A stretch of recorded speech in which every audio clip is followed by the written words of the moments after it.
इन्नमल मुअ्मिनून इख्वतुन।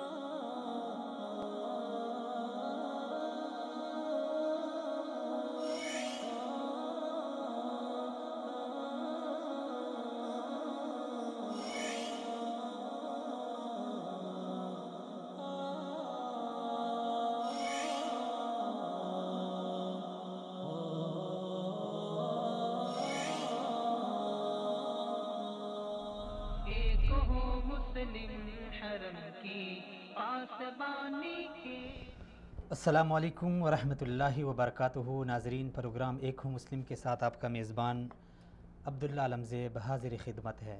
नाज़रीन, चिनारों से सजी ज़ाफ़रान से महकती हुई कश्मीर की जन्नत नज़ीर वादी आज खून मुस्लिम से रंगीन है। 70 साल होने को हैं, बल्कि हो चुके हैं। दो एटमी ताकतों के माबैन जकड़ी ये वादी, न इसका फ़ैसला उधर हो रहा है न इधर, न उधर एहसास इंसानियत जागता है न यहाँ पे एहसास मुसलमानियत जाग उठता है। पिस रहे हैं तो वो मज़लूम पिस रहे हैं, मर रहे हैं तो वो मज़लूम मर रहे हैं, और लहू बह रहा है तो उन मज़लूमों का बह रहा है, और हम दो तरफ से खामोश तमाशाई बन के तमाशा देख रहे हैं। लेकिन जब हम उस वादी में देखते हैं जो लोग अपना खून बहाते हैं, आज़ादी की तहरीक के लिए अपने जवानों को पेश करते हैं, सुबह शाम उनका एक ही नारा होता है कि कश्मीर बनेगा पाकिस्तान, पाकिस्तान से रिश्ता किया ला इलाहा इल्लल्लाह मुहम्मद रसूलुल्लाह। तो तब ज़रा दुख हमारा डबल हो जाता है, क्योंकि एक पाकिस्तानी की होने की हैसियत से हम सब ये कहते हैं कि कश्मीर हमारी शरग है। लेकिन अफसोस और ताज्जुब भी, अफसोस के साथ ताज्जुब भी कि इस शरग के बग़ैर हम जिंदा भी हैं। और अफसोस इसलिए भी ज़्यादा होता है कि उनकी उम्मीदें हमसे वाबस्ता हैं। वो मर रहे हैं तो सिर्फ इसलिए कि इस परचम के साए तले अब आना है, अपने पाकिस्तान को बचाना है। उनके मस्जिदों में यही नारे गूंजते हैं, और हम फिर भी खामोश तमाशाई बने बैठे हैं।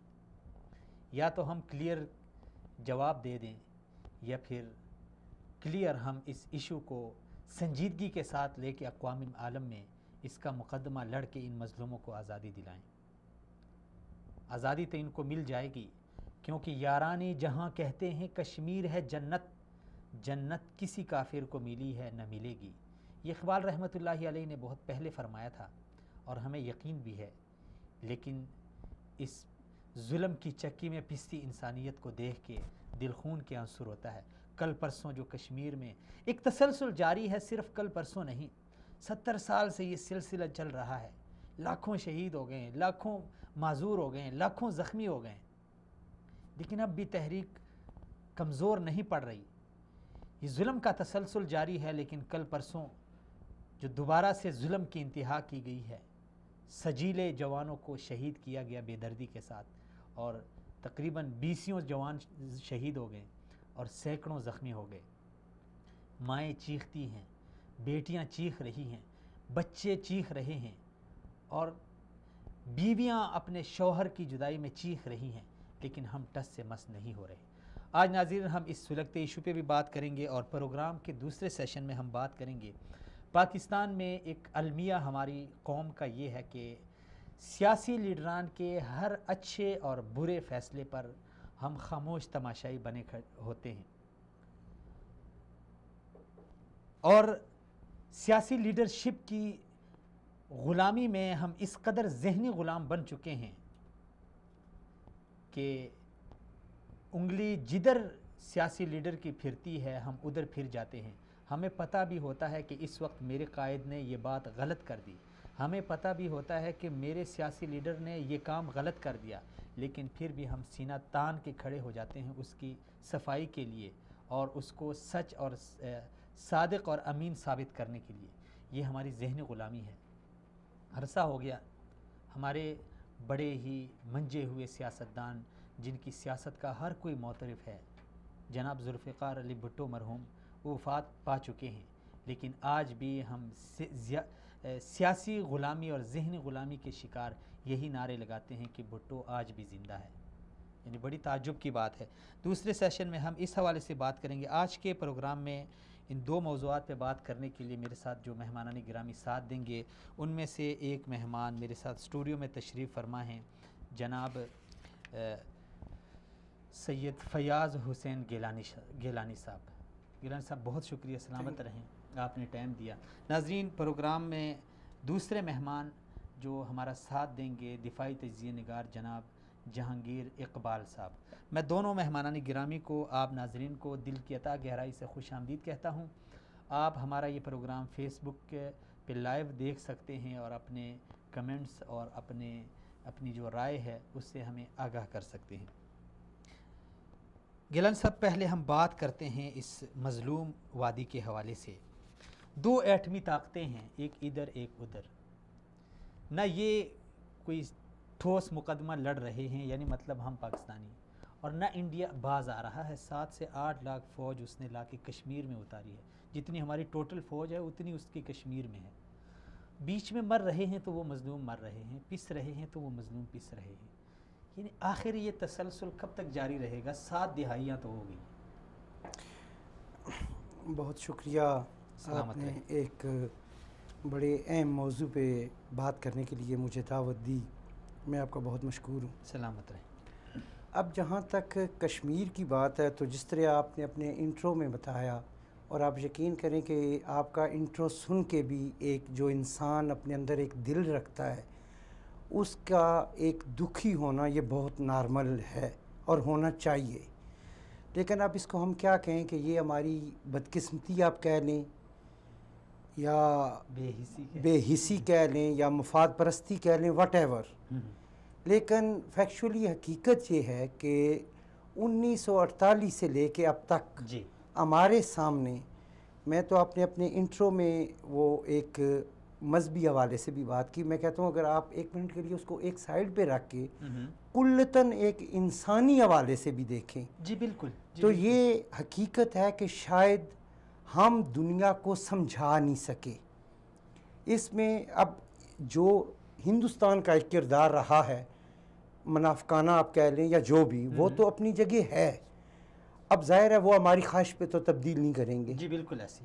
हमने ये देखना है कि आखिर हमसे वो क्या गलतियां हो रही हैं, या हम क्यों नाकाम हो चुके हैं कि 1948 से लेके अभी तक यानी हमारे सामने खून के दरिया बह रहे हैं, हमारी बेटियों की, बहनों की इज्जतों को वो पामाल कर रहे हैं, और उनका जुर्म भी कोई नहीं।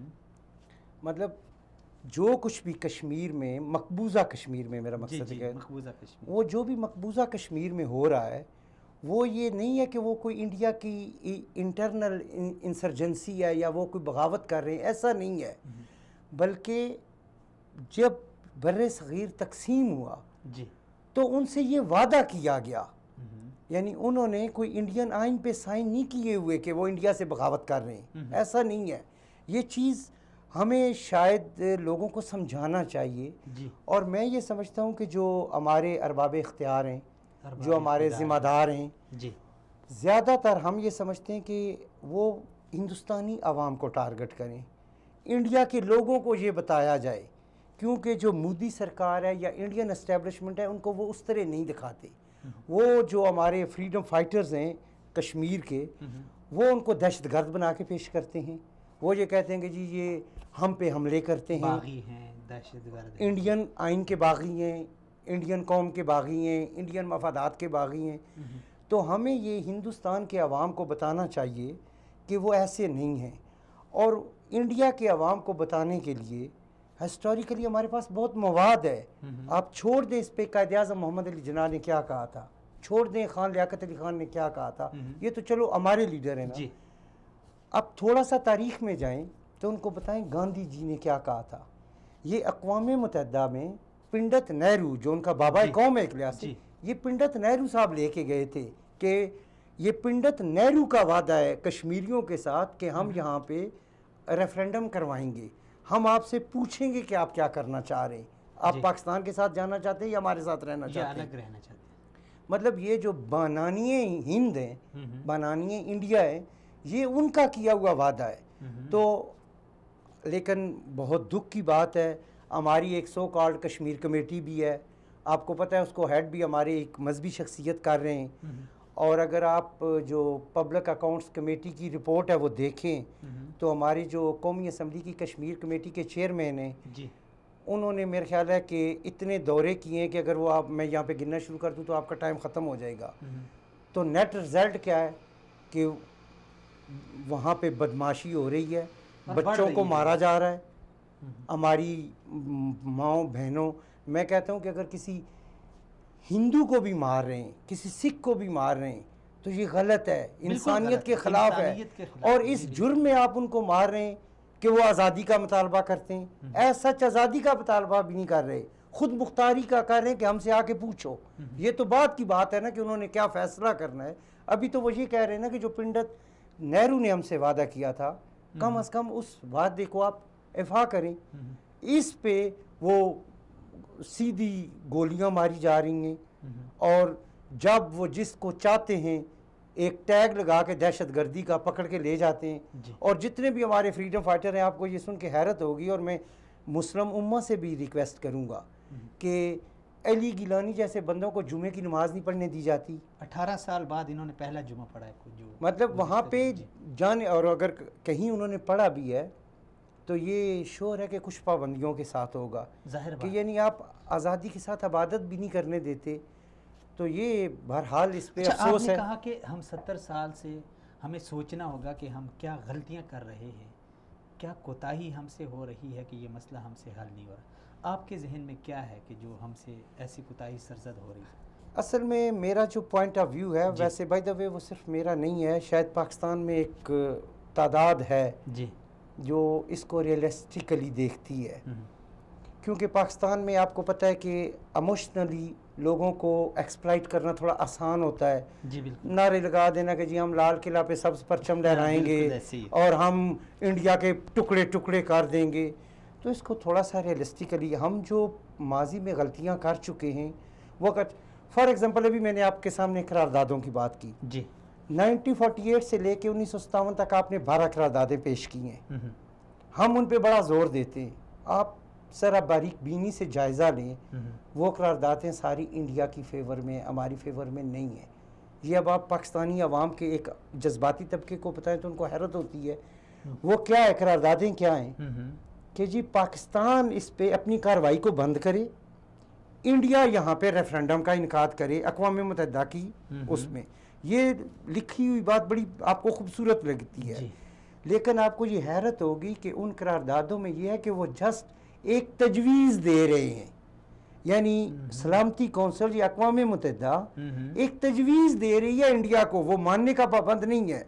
यहाँ पे मैं आपको मिसाल दूँ, ये पिछली दफ़े जब अमेरिका ने इसराइल के दारुल हुकूमत को यरूशलेम में माना तो आपने करारदाद उसके खिलाफ लेके आए ना, अक़वाम मुत्तहिदा में पास भी होगी, लेकिन वो उसकी हैसियत एक अखलाकी थी, वो माने या ना माने।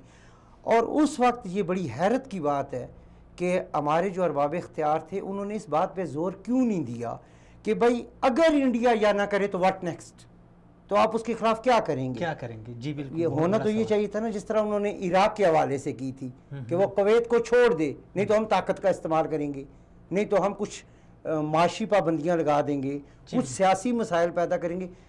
सॉरी टू से ऐसा उन करारदाद में कुछ भी नहीं है, वो सिर्फ अक़वाम मुत्तहिदा की तरफ से एक तजवीज़ है जो हम पंजाबी में कहते हैं मसले को खूब खाता डालने के लिए, यानी एक मसले को प्रोलॉन्ग करने के लिए, वक्ती तौर पे थोड़ा सा टेंशन हटाने के लिए। और अब दूसरा आपको पता है इंडिया एक बहुत बड़ी मार्केट है, उनके माशी मफादात हैं उनके साथ, फिर कल्चर की बुनियाद पे शायद वो इंडिया को हमसे ज़्यादा प्रेफर करते हैं। तो ये तो कुछ मामलात हैं हमारे साथ, ये हमें सोचना चाहिए। बहरहाल ये माजी है, अब हम माजी पे जितना जाएंगे उसका फ़ायदा तो कोई नहीं होना, बताना चाहिए अपनी नौजवान नस्ल को कि ऐसा कुछ हुआ है। तो अब इन फ्यूचर मेरी ये तजवीज़ है, मैं ये चाहता हूँ कि हमारी जो अरबाब इख्तियार हैं और स्पेशली जो हमारी पॉलिटिकल एलीट है, देखिए मैं और आप बात कर रहे हैं, शायद हमारी बात में इतना वज़न नहीं है, लेकिन यही बात जब मियाँ मोहम्मद नवाज शरीफ साहब करें, इमरान खान साहब करें, बिलावल जरदारी साहब करें, तो उनकी बात में एक वज़न है, लोग उसको फॉलो करते हैं, देखते हैं। तो ये मुझे समझ नहीं आती कि ये इंटरनेशनल चैनल्स पे ये इंडियन अवाम को क्यों नहीं मुखातब करते कि भाई जो कश्मीरी कह रहे हैं, खुदा के बंदो ये समझो ये कायदे आज़म के कहने पे नहीं कह रहे, ये पंडित जवाहरलाल नेहरू के कहने, जो आपके बानियान में से शामिल हैं, जो आपके पहले सरबराह हैं, जो आपके फ्रीडम फाइटर हैं, और नो डाउट वो हैं, हम भी उनको मानते हैं, इंग्लिश ताजदार के खिलाफ उन्होंने, ये उनका वादा है। तो मेरा ख्याल पास रखें आप जी। तो इंशाल्लाह जब इंडिया की आवाम के अंदर से ये चीज़ें पैदा होंगी, इंडिया के आवाम के अंदर से अवामी सतह पे ये चीज़ें जब बाहर आएंगी, तो बहरहाल फिर किसी न किसी वक्त इंडियन गवर्नमेंट ये तस्लीम करने पे मजबूर होती है, क्योंकि आपको पता है अपनी आवाम की सेंटिमेंट को, अपनी आवाम की ख्वाहिश को देर तक रोकना ये मुमकिन नहीं होता, और इंडिया तो जमहूरियत का वैसे भी दावेदार है जी। तो यहाँ पे जो कुछ जुल्म हो रहा है, अक़वाम मुत्तहिदा जहाँ कुछ होता है वहाँ पे बहुत बर वक्त एक्शन लेते हैं, लेकिन इस पे आप क्या कहेंगे जहाँ मुस्लिम ममालिक में जो कुछ होता है उस पे वो बिल्कुल यानी सत्तू पी के सो जाते हैं। अच्छा, माजरत के साथ आपकी बात यहाँ काट रहा हूँ, हमारे जो मेहमान हैं वो हमारे साथ हैं, उनको ले लेते हैं। आपका सवाल अस्सलाम वालेकुम जहांगीर साहब।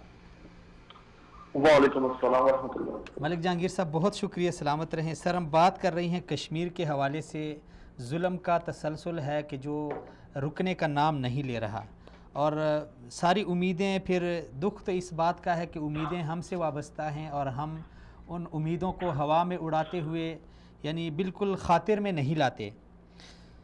पाकिस्तान में कश्मीर के हवाले से एक खुसूसी कमेटी बनी है और एक अरसे से बनी है, और उसके यानी बहुत सारे यानी वो अरकान भी हैं कमेटी पे, जो जिस पे कमेटी मुश्तमिल है, लेकिन उस कश्मीर कमेटी का जो किरदार है उसके ऊपर आज तक बहुत सवालिया निशान उठ रहे हैं। आप पहले तो वजाहत करें कि ये कश्मीर कमेटी के किरदार से आप मुतमईन हैं, और अगर नहीं है यानी मतलब आपका जवाब नहीं में है, तो फिर आप क्या तजवीज़ पेश करते हैं कि इस कमेटी को ख़त्म करना चाहिए, रियासत को क्या करना चाहिए ताकि कोई स्टैंड जो है ना वो यानी कि कड़ा मौक़िफ़ लिया जा सके? देखिए, सबसे पहले तो मैं आपकी बात का जवाब दूंगा कि इस कमेटी का जो काम है, जो ये काम कर रही है, वो मौसर नहीं, बिल्कुल मौसर नहीं है जी। जबकि जो दूसरा आपका सवाल था कि क्या इसको खत्म कर देना चाहिए, तो उसके लिए मेरा जवाब है हरगिज़ नहीं जी। अच्छा, अब ये क्यों मौसर काम नहीं कर रही? पहले तो आप ये देखें कि ये कमेटी जो है आज से कोई लगभग 20-25 साल पहले जो है इसे कायम आया था, 93 में गालिबन जो है कायम अमल में आया था। तो उसके बाद तो चला कहते हैं कि पाकिस्तान का जमहूरी दौर जो था वो तार चढ़ाव पर जो है नवाज शरीफ और बेनजीर की दस्तकशी में भी गुजर गया। सन 2000 के बाद एक नूरी लमड़ी से पर एक जमहूरियत आई डिक्टेटर के अंदर। फिर 2008 के बाद से हमारे जो मौजूदा चेयरमैन हैं कमेटी के मौलाना फजल रहमान, वो इस ओहदे पर फायज हैं जी। 2008 के बाद ये फाइल्स हैं और ये 32 कमेटियों में सबसे ज्यादा बजट लेने वाली कमेटी है। उसका काम हमें नजर नहीं आता। आज मैं समा टीवी पर मौलाना साहब का जो है एक बयान देख रहा था, जिसमें वो कहते हैं कि क्या मैं हमला कर दूं? तो जी, उसी जहांगीर साहब, उसी मौलाना साहब के मैं हमला कर दूं तो क्या आप साथ देंगे, यानी जो मौलाना साहब का ये बयान था उस पर आपने एक ट्वीट भी किया था, और उसमें जो आपने लिखा था कि जनाब आपका काम हमला करना या करवाना नहीं बल्कि मसले कश्मीर के लिए आलमी फोरम्स पर लॉबिंग करना था, जो आपने 1 टके का नहीं किया। नीचे आपने क्या विफाकी हुकूमत अंधी है जो इस अहम कमेटी की अहमियत का इदराक ही नहीं कर रही? तो इस हवाले से आप थोड़ी सी वजाहत कर दें। देखें, सबसे पहले तो इन्हें मालूम ही नहीं ना कि इस कमेटी का काम क्या है। इन्होंने ना जंग करनी होती है ना करवानी होती है, इन्होंने लॉबिंग करनी होती है। अच्छा, ये दौर मफादात का दौर चल रहा है जी। यहाँ दोस्तियां यारियां मफादात की बुनियाद पर होती हैं, या कारोबार की बुनियाद पर या मफादात की बुनियाद पर। अगर आलमी दुनिया में आपका कारोबार नहीं चल रहा तो आपको अपने मफादात वहां बनाने पड़ेंगे। ये लॉबिंग का काम ही ये होता है कि उन तंजीमों से मिलिए, आप यूनाइटेड नेशन से मिलिए, आप इन फोरम्स पे काम कीजिए जहां पे दुनिया कश्मीर को देख सके। दुनिया के हर बड़े चैनल का कॉरेस्पॉन्डेंट इस्लामाबाद में मौजूद है। मैंने आज जो है सारा दिन वो सर्च करने में लगा दिया, पर मुझे तो एक ऐसी मीटिंग नहीं मिली जो कश्मीर कमेटी ने उन कॉरेस्पॉन्डेंट से की हो, अजीब, तो जहां अपना जो है मुद्दा बयान कर सकें कि भाई कश्मीर में क्या कुछ हो रहा है। आलमी मीडिया में कश्मीर के हवाले से जो भी जा रहा है वो आम पाकिस्तानी के पास से जा रहा है, वो या ट्विटर के जरिए जा रहा है या फेसबुक के जरिए जा रहा है, और जिनके जरिए जाना चाहिए, जो इस काम के करोड़ों और अरबों रुपए में बजट खा रहे हैं गुज़श्ता 10-12 सालों में, उनकी तरफ से कुछ नहीं जा रहा। दूसरा हमारा असल जो नुकसान है ना पाकिस्तान का, वो ये कि यहाँ जमहूरियत में अपनी हुकूमत बनाए रखने के लिए नवाजना पड़ता है। कमेटी के चेयरमैन हो गए या कोई बड़ा ओहदा हो गया, ये काबिलियत की बुनियाद पर हरगिज़ नहीं दिए जाते, ये अपने इत्तेहाद मजबूत करने के लिए दिए जाते हैं। वो ठीक ऐसा ही इत्तेहाद मजबूत करने के लिए मौलाना फजल रहमान साहब को गुज़श्ता हुकूमत में आसिफ जरदारी साहब ने और मौजूदा हुकूमत में नवाज शरीफ ने इस अहम ओहदे से नवाजा हुआ है, हालांकि इनकी बिल्कुल काबिलियत नहीं है इस मामले में। चले यहाँ तक तो बात समझ में आती है कि आलमी फोरम पे ये नहीं उजागर कर सके, लेकिन मौलाना साहब की दीनी शख्सियत भी बहुत बड़ी है। जी बिल्कुल। अगर हम कहें कि हमारे अपने मदारिस में इस हवाले से क्या काम हुआ, तो हम देखेंगे हमें इराक शाम की फिर बात नजर आ जाएगी, पर कश्मीर की बात नजर नहीं आएगी। यानी इनका जो होम ग्राउंड था, जहाँ इनका अक्सर रसूख है, जहाँ ये दावा करते हैं कि हम लाखों की तादाद में जो है तलबा को अपने जलसों में ले आते हैं, तो वहां भी ये अपने इस कमेटी को इसके कामों को उजागर ना कर सके, तो ये तो निहायत अफसोस की बात है। अब तो वैसे इंतखाबात का सिलसिला जो है वो शुरू हो चुका है, लिहाजा इस्लाम जिंदाबाद कॉन्फ्रेंसेस भी इनकी शुरू हो जाएंगी। पर कोई मौलाना साहब से को पैगाम पहुंचा है, इस्लाम जिंदाबाद तब होगा जब इस्लाम के नाम लेवा जिंदा होंगे। इस्लाम के नाम लेवा कश्मीर में कट मर रहे हैं, तो इस्लाम जिंदाबाद कैसे होगा? तो आप क्या तजवीज़ पेश करते हैं कि इस कमेटी को बरकरार रखा जाए, क्योंकि आप जिस तरह आपने फरमाया कि बरकरार बिल्कुल रखा जाए, ये बहुत जरूरी है, लॉबिंग का दौर है, आपको लाजिम बरकरार रखना है। पर नहीं, कमेटी को तो बरकरार रखा जाए, लेकिन जो अरकान हैं, अरकान की जब कारकर्दगी ना हो तो उस सूरत में तो जाहिर बात है उनकी तब्दीली नागुज़ीर हो जाती है। अब मसला कुछ ऐसा है कि मौलाना साहब हर हुकूमत का एक मजबूत पिलर होता है, अगर इनको निकाल दिया या इनकी नाराजगी कोई भी हुकूमत बर्दाश्त नहीं कर पाती। कहने को मुनासिब नहीं लगता, पर ये एक तरह का ब्लैकमेलिंग स्टफ जो है वो शुरू हो जाता है। वरना इस कमेटी के कायम रहने का, मौजूदा कमेटी कायम रहने का कोई जवाब नहीं बनता। गुज़िश्ता 3 साल से कश्मीर मूवमेंट अपने उरूज पर है, अपने उरूज पर है, मतलब ये अरूज आज तक नहीं देखा। इसकी सबसे बड़ी वजह कश्मीर का नौजवान उठ खड़ा हुआ है। जी बिल्कुल। हमें बुरहान वानी नजर आता है, हमें गुज़िश्ता और शोपियां से ताल्लुक रखने वाले मुजाहिदीन नजर आते हैं, फिर उन मुजाहिदीन के जिस्मों की हिफाजत करने वाले कश्मीरी नजर आते हैं जिन्होंने वहां गोलियां खाई, जिन्होंने बैलेट गने सही हैं। जी बिल्कुल। तो ये तो आपको अगर एक कमेटी के, अगर मैं एक कमेटी का सरबराह हूं ना, तो मैं इसको पका पकाया हलवा कहूंगा, क्योंकि मैंने कुछ किया ही नहीं, मुझे इतना तैयार चीज आके मिल गई, मुझे सिर्फ प्रेजेंट करना है। अगर मैं एक चीज को प्रेजेंट भी नहीं कर पा रहा जो वजूद आ चुकी है, तो ये निहायत अफसोस की बात। अच्छा मलिक जहांगीर साहब, तो अभी जो कश्मीर में जिस तरह आपने फरमाया कि अभी नौजवान खड़े हुए हैं और तहरीक बड़ी ज़ोर शोर से चल रही है, तो इस तहरीक के आप क्या देख रहे हैं? बड़े सजीले जवान शहीद हो रहे हैं, जिनका यानी देख के बंदे को दुख होता है, वहाँ पे जो चीखें उठ रही हैं, वहाँ पे जो लहू बह रहा है, तो आप क्या समझते हैं इसका कोई असर क्या, यानी ये तहरीक क्या रंग लाएगी, क्या असर दिखाएगी अपना? देखें, इसका जवाब थोड़ा तफसीली थोड़ा सा वक्त आपसे लूंगा मैं। जी, तहरीकें जो हैं वो दिनों या महीनों या सालों पे नहीं, ये अशरों पे मुहित होती है। जी। और कश्मीर की आज़ादी की तहरीक गुज़िश्ता 70 साल से जोरों शोर से जारी है। जी बिल्कुल। तहरीकों में अच्छे वक्त भी आते हैं, बुरे वक्त भी आते हैं, कभी उरूज आता है, कभी जवाल आता है, लेकिन इस तहरीक में हमारी माओ बहनों ने भी खून दिया है, हमारे बुजुर्गों ने भी खून दिया है, हमारे बेटों ने भी खून दिया है। तो जिस तहरीक की जो अपारी है वो खून से की जाए, नौजवान अपने खून से करें, तो उसको तो जवाल है नहीं। जी। दूसरी जानब हमारे सामने सबसे बेहतरीन मिसाल जो है वो हमारी अपनी आज़ादी तहरीक है पाकिस्तान की। अगर हम 1936 के इलेक्शन देखें तो हमने 106 सीटें मुस्लिम लीग ने हासिल की पूरे हिंदुस्तान से। जी। लगा तो था कि यहाँ पर मुस्लिम लीग का जो मुस्तकबिल है वो खत्म हो चुका है, लेकिन वो 10 साल की मजीद जद्दोजहद हुई तो उसी हिंदुस्तान में इलेक्शन होते हैं तो मुस्लिम लीग 425 सीटें ले लेती है। सिंध और पंजाब से और बंगाल से कांग्रेस को बिल्कुल आउटक्लास कर देती है। तो इसका मतलब हुआ कि तहरीक पे अरूज और जवाल आते हैं जी लिहाजा कभी अरूज पे आके आप ना देखें कि ये तहरीक बस खत्म होने वाली है, या जवाल पे आके ना देखें कि बस ये जो है अपना मुकाम खो बैठी है।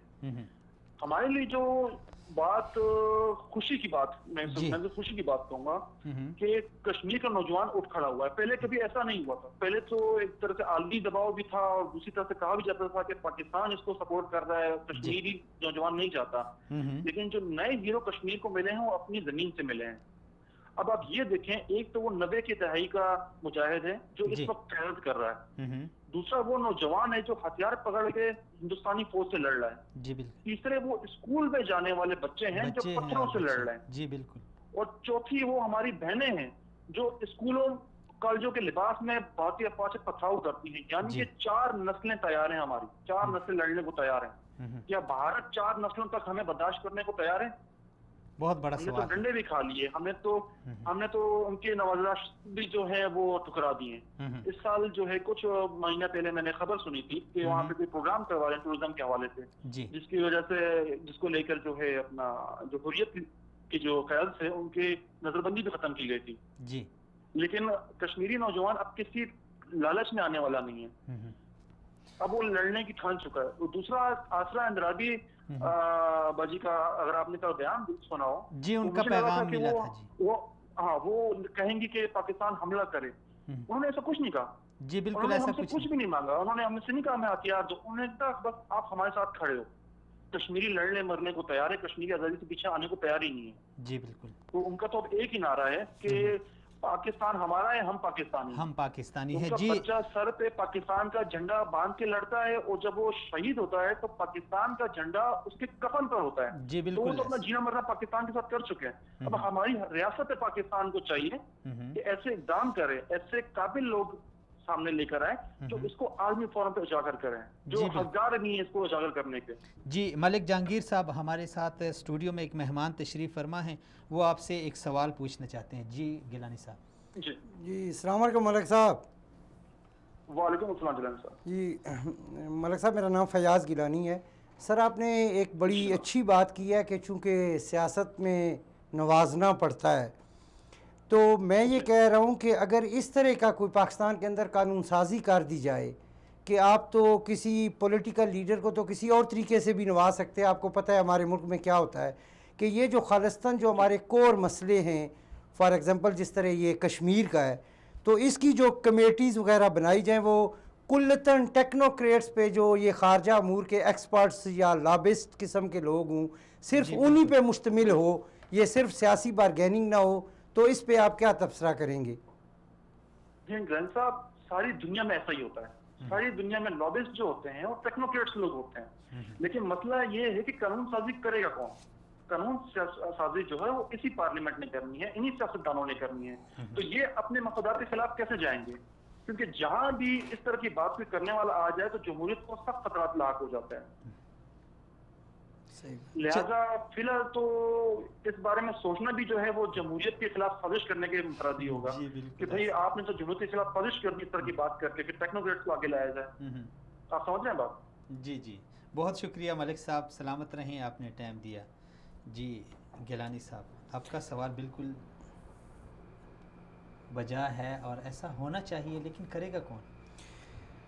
सर मसला यही है कि हम लोग इसमें उलझ जाते हैं कि कौन करेगा, हम अपनी आवाज़ क्यों नहीं उठाते।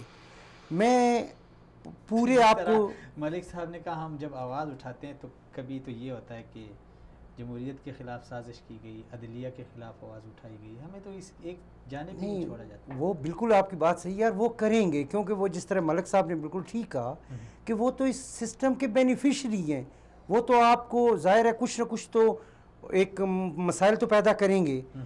लेकिन मैं ये कहता हूँ कि हम आए रोज़ सियासी धरने करते हैं, जलसे जुलूस करते हैं, कभी हम में से कुछ लोग इस बारे में भी धरना दे दें कि गवर्नमेंट हमें बताए कि कश्मीर कमेटी ने कश्मीर के लिए क्या किया। यानी जिस मकसद के लिए वो बनी है। एक तो ये ना कि हम कुछ ये तो नहीं कह रहे कि मौलाना साहब ने फॉर एग्ज़ाम्पल वो आलम दीन के लिए क्या किया, हम कह रहे हैं कि जिसकी वो तनख्वाह ले रहे हैं, जिसकी सहूलियात को वो इंजॉय कर रहे हैं, उन्होंने उस पर क्या किया? जब कुछ नहीं किया तो ये मलिक साहब की बात ठीक है, पूरी दुनिया में ये होता है कि एडमिनिस्ट्रेशन फैसला करती है, काम टेक्नोक्रेट्स करते हैं, वो उनको पता होता है कि कौन बंदा इस काम के लिए बेहतर है, वो उसको लेके आते हैं। अब ये देखें इन्होंने कितनी एक अच्छी बात की कि ये तो अपने मदरसों में भी इराक का जिक्र होता है, शाम का जिक्र होता है, कश्मीर का तो वहाँ पर भी जिक्र नहीं होता। लेकिन उससे हट के मैं एक और बात आपको कहूँ, ये हमारे जो नौजवान हैं, मैं ये समझता हूँ कि इनको भी ये जिम्मेदारी लेना पड़ेगी।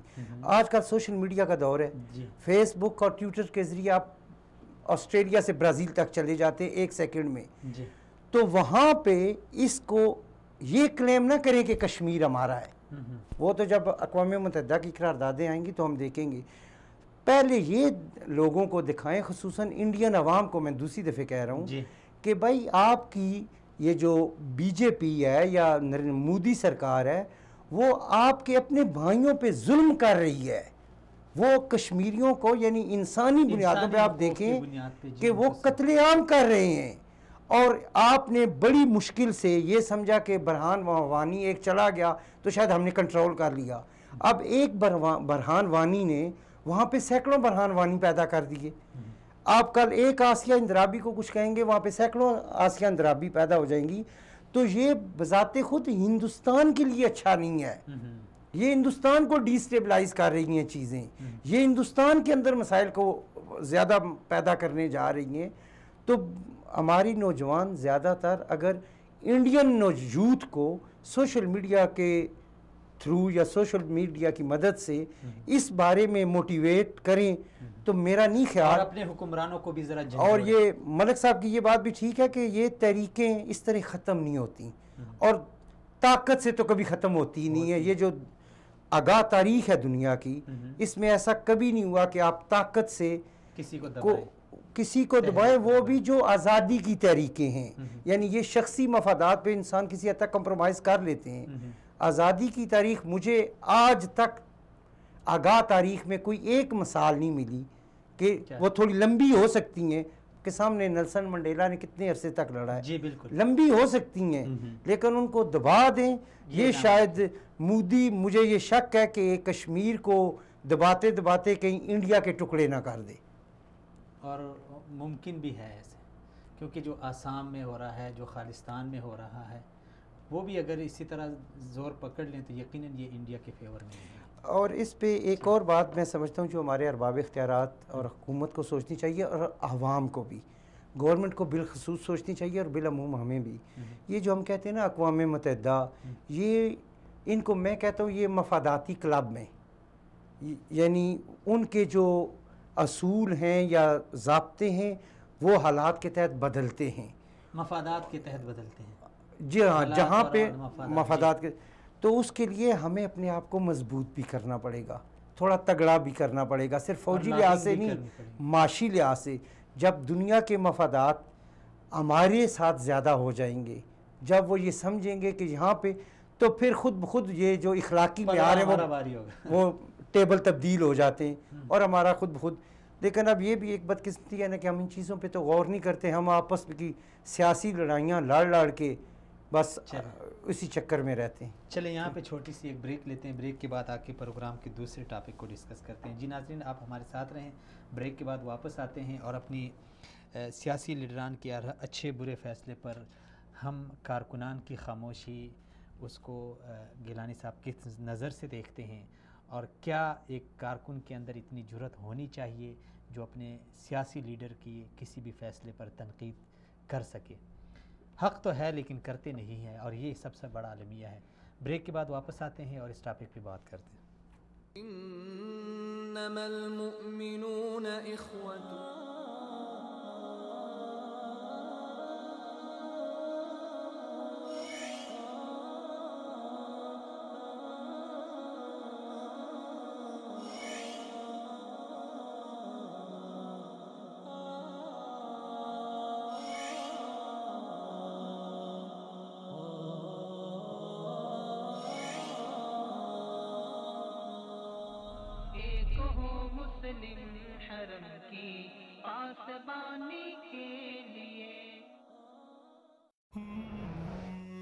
कुरान की बहार, इल्म के अनवार, सुन्नत की छंकार, लिसान उर्दू। दीन की खिदमत हमारा अज़्म, हमारा फ़र्ज़। सच सामने लाना हमारा मकसद, हमारा जज्बा।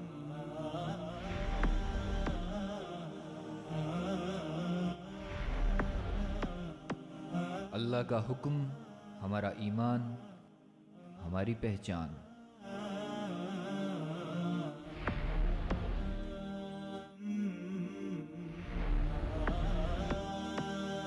नबी की सुन्नत हमारी रहनुमाई, हमारी सच्चाई। विसाल उर्दू, सच का चेहरा।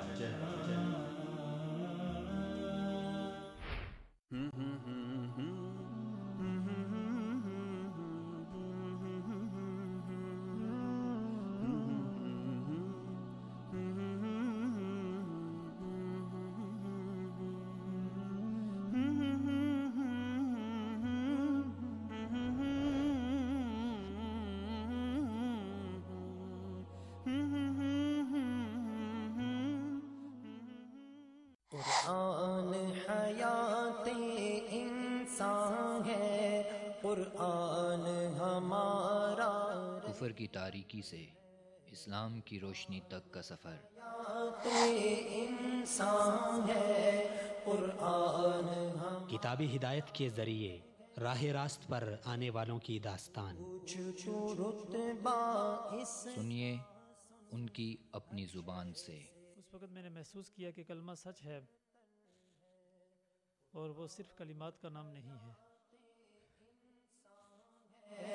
कुरान हमारा रहबर है। सूरतुल बकरा को मुसलसल पढ़ने के बाद फिर मैंने ये बात महसूस की कि कुरान पाक कुछ और हक़ाइक़ पर भी मुश्तमिल है। सुभान अल्लाह। और फिर मैंने कुरान पाक के मानी को गहराई के साथ समझना शुरू किया। क्या शान ये रब ने बहुत जल्द आ रहा है। कुरान मेरी हदायत का ज़रिया। कुरान है। सिर्फ विसाल उर्दू पर।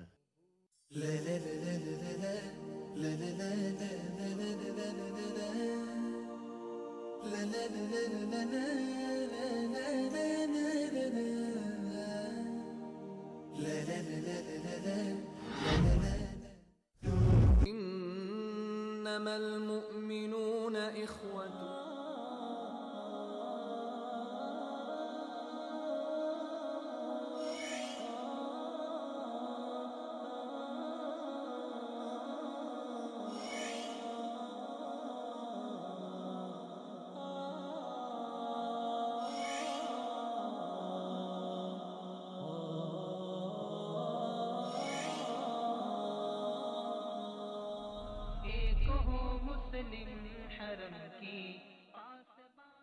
वेलकम बैक नाजरीन, एक बार फिर आप नाजरीन को खुश आमदीद। नाजरीन, हमने बात की कि कश्मीर के हवाले से पाकिस्तान को क्या करना चाहिए।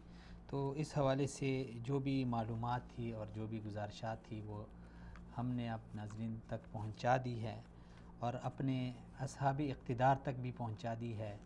अब शायद कि उतर जाए तेरे दिल में मेरी बात, वो वाली कहानी है। क्या अल्लाह करे कि हमारी आवाज़ किसी की कान तक पहुंच जाए और इस पे एक्शन लिया जाए। उन मज़लूमों की आवाज़ तो शायद हम तक नहीं पहुंच रही है जो सुबह शाम मरते हुए कटते हुए यही नारा लगाते हैं कि कश्मीर बनेगा पाकिस्तान। और कल जिस तरह आसिया इंद्राबी ने अपना पैगाम दिया था उस भारत की उस बर्बरियत पर कि पाकिस्तान से हम ये नहीं कहते कि आप लड़ें, सिर्फ़ एक यौम सियाह मनाएं, हमारे साथ खड़े हों, शहादतें हम दे रहे हैं, हमारी मस्जिदों में पाकिस्तान के तराने गूंज रहे हैं, हमारे शहीद, हमारे बच्चे जहाँ पे भी निकलते हैं पाकिस्तान का परचम लहरा रहे हैं, हमारे शहीद जब गोर में उतरते हैं, कब्र में उनको उतारा जाता है तो उनके ऊपर पाकिस्तान का परचम डाला जाता है। सिर्फ़ हमारे साथ खड़े हों, यही गुजारिश की थी। रोते हुए उन्होंने ये गुजारिश की थी। लेकिन उम्मीद है, नाउमीदी नहीं है। अल्लाह करे कि ऐसा हो और ये हमारी शरक वापस हमें मिल जाए। अब हम बात करते हैं गिलानी साहब, सियासी लीडरान के हर अच्छे बुरे फ़ैसले पर कारकुन बड़ा यानी सीना तान के खड़े हो जाते हैं। मैं एक मिसाल दूं, मसलन हर पाकिस्तान का हर शख्स आजकल सियासी बना हुआ है। किसी से आप बात करें तो बड़े अच्छे तज्ज़िये और तबसरे मिलते हैं और हर कोई किसी न किसी को फॉलो करता होता है, चाहे वो मजहबी लीडरशिप में हो या सियासी हो, या सियासी और मजहबी दोनों हो। लेकिन बहैसियत इंसान हमारी लीडरशिप से बस औक़ात बड़ी बड़ी गलतियाँ हो जाती हैं। उन गलतियों को एक कारकुन जब समझता है, देखता है, जानता है, सुनता है, सब कुछ उसको पता है, क्लियर होता है कि ये इस वक्त मेरे लीडर की बात गलत है, ये काम उसने गलत किया है, फिर भी जब कोई मौका आता है तो सीना तान के खड़े हो जाते हैं। हर फोरम पे, मीडिया पे लड़ते होते हैं, आम सोशल मीडिया पे लड़ते होते हैं। यानी कि हमें इस चीज़ पे कौन सी चीज़ उभारती है? इतनी अंधी तकलीद और इतनी गहरी ग़ुलामी, आप इसको कर लें, क्या चीज़ हमें उभारती है? ये बड़ी अच्छी बात की आपने। इस पे तो मैं ये समझता हूँ कि कोई पॉलिटिकल एक्सपर्ट इस पे कोई थीसिस लिखे, इस पे पीएचडी की डिग्री मिलनी चाहिए कि ये बात वाकई आपकी बड़ी बिल्कुल अजीब है कि भाई हम क्यों करते हैं ऐसा। अभी आप, हालांकि जमहूरियत है, हमें बोलने की आज़ादी भी है, पाबंदी भी नहीं है कि हम सर मैं इंटरनल बात को आप छोड़िए। अभी आपने एक बहुत अच्छा आपका मौजू था कश्मीर के हवाले से, और आप हमें पता है कि कश्मीर कमेटी की जो कारकर्दगी है वो ज़ीरो है। बिल्कुल मिसाल है हमारे पास। अब होना तो ये चाहिए और ये हर मुल्क में होता है। आपको पता है जब इन्होंने खलीज पे किया था तो लाखों लोग लंदन में हुकूमत के ख़िलाफ़ निकले थे।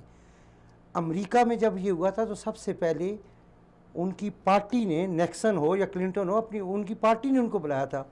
अब इतने कौमी असम्बली और सूबाई असम्बली के रुकन हैं और बेताशा वर्कर हैं, क्या मुस्लिम लीग वालों का ये हक़ नहीं बनता कि वो अपनी गवर्नमेंट से पूछें कि अंधाधुंध मारे जा रहे हैं बंदे, सीधी क्रॉस फायरिंग की जा रही है उनके ऊपर, टारगेट किलिंग की जा रही है, एक मैं समझता हूँ कि जेनोसाइड हो रही है, एक पूरी नस्ल को तबाह किया जा रहा है। जी बिल्कुल।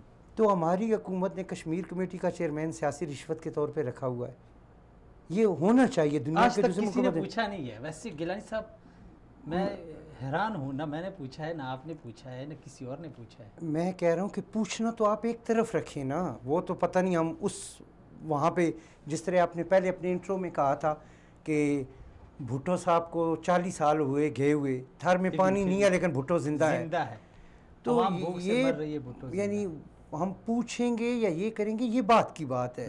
पहले हमें ये सोचना चाहिए कि इसकी वजह से हमें कितने मसाइल का शिकार हो रहे हैं हम खुद। यानी एक ये आपके, अगर मुल्क में महंगाई बढ़ रही है, ये कश्मीर का मसला है, अमन व अमान का मसला है जी, तो आपका क्या ख्याल है? मैं मुतासर हो रहा हूँ तो एक मुस्लिम लीग का मेरा भाई नहीं हो रहा? बिल्कुल हो रहा है। या पीटीआई का या पीपल्स पार्टी का नहीं, तो हम सब होते हैं। ये तो नहीं कहीं वो उनका सिस्टम के मुस्लिम लीग वाले को तो टमाटर 10 रुपये सस्ते मिलेंगे और आपको महंगे मिलेंगे जी। लेकिन ये एक आपने जिस तरह पहले बात की, ये मैं कहता हूँ कि हमारे लिए एक बहुत बड़ा अलमिया है कि हम सियासी वर्कर नहीं पैदा करते। हमने एक निज़ाम ऐसा बनाया हुआ है कि हम सियासी ग़ुलाम बनाते हैं। और ये जो आपने पहले बात की थी ना कि जी हम यानी आपके कहने का मतलब ये हुआ कि जो सियासी लीडरशिप है वो हमें गुलाम रखती है, क्योंकि हम तो सियासी वो गुलाम नहीं रखती, हम रज़ाकाराना गुलाम हैं। यानी हमारी एक तरबियत ऐसे की जाती है एक ऐसे निज़ाम में, जिस तरह आपने पहले बात की ना कि हम में हर आदमी सियासी है। और ये बात आपकी सही है कि आप किसी लिबरल के पास चले जाए, किसी मौलवी के पास चले जाए, वो सियासत पे कोई ना कोई तबसरा लाजमी करता है। कितनी दुख की बात है, हम 5 साल सियासत करते हैं और जब सियासत करने का टाइम आता है तो हम वोट, अब मैं ये कहना नहीं चाहता, आपकी व्यूवरशिप बहुत ज़्यादा है, आपका चैनल देखा जाता है, लेकिन ये फैक्चुअली हकीकत तो है कि हम बिरयानी की प्लेट पे वोट दे आते हैं, फिर 5 साल हम सियासत करना शुरू कर देते हैं। तो इसके लिए भी मैं ये समझता हूँ कि जो हमारी पढ़ी लिखी एलीट है, जो हमारी दानश्वर क्लास है, हमारे साफ़ी हज़रात हैं, आप जैसे पढ़े लिखे और प्रोफेसर हज़रात हैं, सिविल सोसाइटी है, उनको एक किरदार अदा करना चाहिए और हमारे कारकुनान को की एक तरबियत करनी चाहिए कि आपकी फिलिएशन या कोई भी जज्बाती वाबस्तगी किसी भी पार्टी के साथ है जी। वो ठीक है ठीक है। लेकिन आप सच बोलने से परहेज ना किया करें, सॉरी, सच बोलने से आप डरा ना करें। अब मैं आपको यहाँ पे एक मिसाल देता हूँ, ये मैंने एक जगह और भी दी थी। जी जी सर। अब देखिए, हम ये क्लेम करते हैं, मतलब एज ए मुस्लिम लीगी, कि जी हम हमारे कायद तो कायद आज़म है, जी। और नवाज शरीफ साहब कायद आज़म के एजेंडे को लेके चल रहे हैं, लेकिन वो ये मानते हैं कि 70 साल में हमने कायद आज़म का पाकिस्तान नहीं बनाया। जी बिल्कुल मानते हैं। अब हमारे दूसरे जो पीपल्स पार्टी वाले दोस्त हैं, मैं अक्सर उनसे कहता हूँ कि यार आप भुट्टो का ही पाकिस्तान बना दो ना, जो भुट्टो ने ख्वाब देखे वो बना वही दो। बना दो जी। ANP वालों से मैं अक्सर कहता हूँ कि यार आप बादशाह गफ्फार खान वाला बना दें। हमारे जमात इस्लामी के दोस्त हैं, उनको मैं कहता हूँ, और बाकायदा अभी आपके पास टाइम नहीं है, उन बड़े लोगों ने बाकायदा ये तहरीर व तकरीर में अपने मंशूर बयान किए हुए हैं जी, कि आप मौलाना मौदूदी का पाकिस्तान बना दें। वहाँ पे हम करते नहीं हैं। और दुख ये है कि अब आप, हमारी एक मजहबी जमात है, मजहबी तो खैर मैं नहीं कहूँगा, सियासी है जमात इस्लामी, खैबर पख्तूनख्वा में वो तहरीक इंसाफ के साथ है, कश्मीर में वो मुस्लिम लीग के साथ है, और इस चीज़ का अगलब इम्कान है कि अगले इलेक्शन में सिंध में शायद वो पीपल्स पार्टी के साथ हो। तो यानी ये नॉनसेंस नहीं है, ये मुनाफकत नहीं है। तो ये मुनाफकत से कौन रोकता है? Political worker. इंसान की एक फितरत होती है। मैं अब कोई भी गलत बात कर रहा हूँ ना, आप मुझे बार बार कहते हैं माशाल्लाह बड़ी कमाल की आपने बात की है, वो एक मेरी फितरत है कि मैं अपने आप को कोई अफलातून किस्म की चीज़ समझना शुरू हो जाऊँगा। ये नेचर है। और बड़े बड़े लीडरान इसी वजह से तबाह होते हैं कि वो एक खुद पसंदी का शिकार हो जाते हैं। वो ये समझते हैं कि हम वाकई ठीक कर रहे हैं। जिस तरह अब एक बहुत बड़ा अलमिया आपके सामने तहरीक इंसाफ की शक्ल में है कि हर एक पार्टी में है, सिर्फ तहरीक नहीं, मैं तहरीक इंसाफ का नाम मैं इसलिए ले रहा हूँ कि तहरीक इंसाफ एक नए मंशूर पे आई थी। वो पुरानी पार्टियां तो जिस तरह चल रही थी चल रही हैं ना, कि जब आप हर आने वाले वही पुराने करप्ट अनासर को जब वर्कर वेलकम करते हैं तो खान साहब वही बस नाम बदल देते हैं। तो खान साहब कहते हैं शायद मैं ठीक कर रहा हूँ। अगर ये वर्कर खड़े हो जाएं और कहें सर हम नहीं मानते, ये किस जिनके खिलाफ हमने पार्टी बनाई है, जिनके खिलाफ हमने एक स्टैंड लिया है, जब वही हमारे लीडर हमने, तो फिर खान साहब भी सोचेंगे ना कि शायद मैं कहीं गलती कर रहा हूँ, लेकिन हमने वो कल्चर परवान नहीं चढ़ाया। वही लोग जो दूसरी पार्टियों में करप्ट होते हैं, चोर होते हैं, डाकू होते हैं, वो जब इधर आते हैं तो क्या चीज़ होती है, यानी कहाँ से वो साफ़ हो जाते हैं? वो साफ़ नहीं होते। ये जिस तरह आपने ये लफ्ज़ इस्तेमाल किया ना, बड़ा अच्छा लफ्ज़ इस्तेमाल किया है, सियासी ग़ुलामी वाला, कि अब आप तहरीक इंसाफ को तो छोड़ दें, एक तरफ रखें। तहरीक इंसाफ चूँकि एक नई ताकत है तो हम बात कर रहे हैं। अब कोई टॉप लीडरशिप, अब फॉर एग्जांपल चले मैं मुस्लिम लीग की बात करता हूँ, मैं पीपल्स पार्टी की बात करता हूँ। पीपल्स पार्टी के बड़ी बड़ी लीडर पंजाब से उनको छोड़ गए, कल वो वापस आ जाएं। फॉर एग्जांपल डॉक्टर फरदौस आशिक अवान, बाबर अवान साहब, चाहिए तो ये ना कि जाले खड़े हो जाएं कि भाई हमें धोखा दे के गया है, लेकिन क्या है कि उन्होंने कहना है, जब जरदारी साहब ने कहना है कि हम वेलकम करते हैं, तो उन्होंने इसको अपनी अना का मसला बना लेना है कि अब हमने इसको हर सूरत वेलकम करना है। तो इन रवैयों को पब्लिकली हमने तब्दील करना है। तो कैसे मुमकिन है कि हम आवाम को, यानी इतना, आवाम तो पावरफुल है, उसमें तो कमज़ोरी नहीं है, यानी डरते तो नहीं ही है।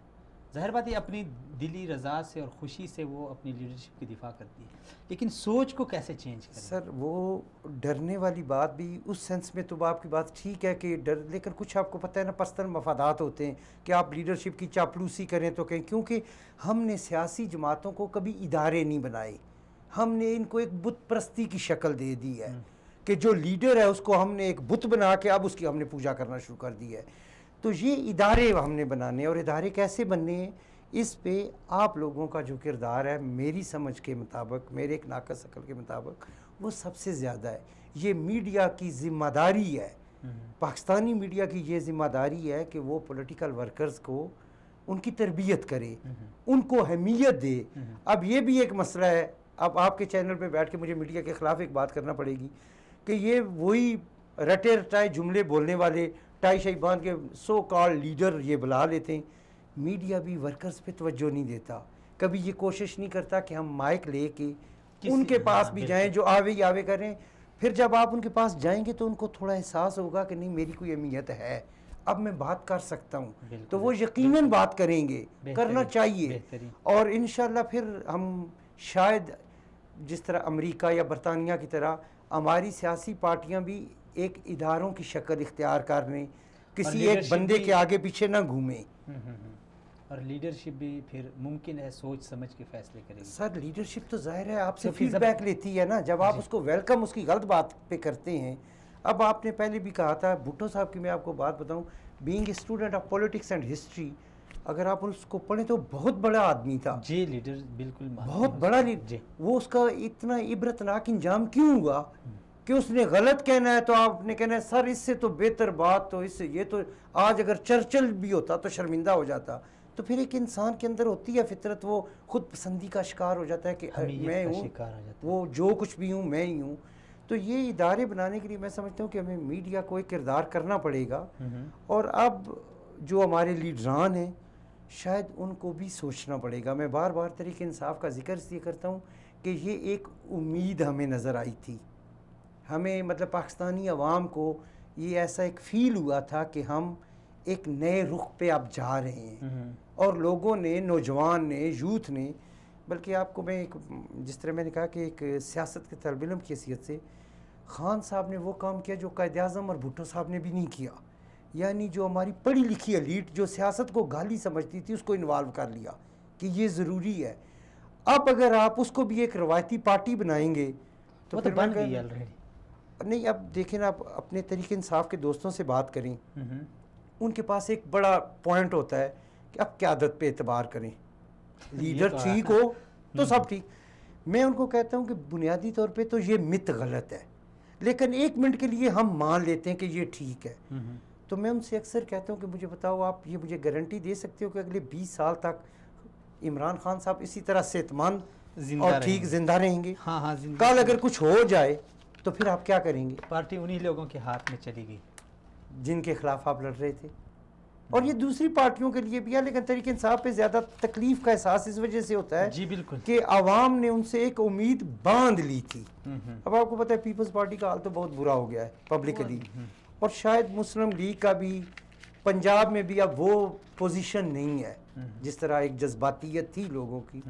तो ये एक तीसरा उनसर जो आया था, अगर ये भी ख़राब हो गया तो फिर हम 50 साल और इंतज़ार करेंगे कि कोई और खान साहब उठें और वो नई पार्टी को तश्कील दें। अच्छा, अगर आपके पास टाइम हो सर तो मैं आपको बताऊँ, अपने ये भी एक हमारी आवाम के साथ एक बड़ा मसला है। बिल्कुल ख़त्म है मुख्तसर सर कि हम हमेशा कोई हीरो देखते हैं, हम हमेशा ये कोई एक भाई, एक बंदा कुछ भी नहीं करता, एक निज़ाम करता है बेहतरीन। और जो एक बंदा करता है ना, वो इनकलाब की खोख से कभी आप देख लें अच्छाई नहीं निकलती। हिटलर जब आया था तो उसने जर्मनी को तबाह किया, मुसलिनी ने इटली को तबाह किया। तो जब आप, और ये मोर और रस ये सिस्टम आपको पता है ईरान भी इसी हालात का शिकार हो रहा है।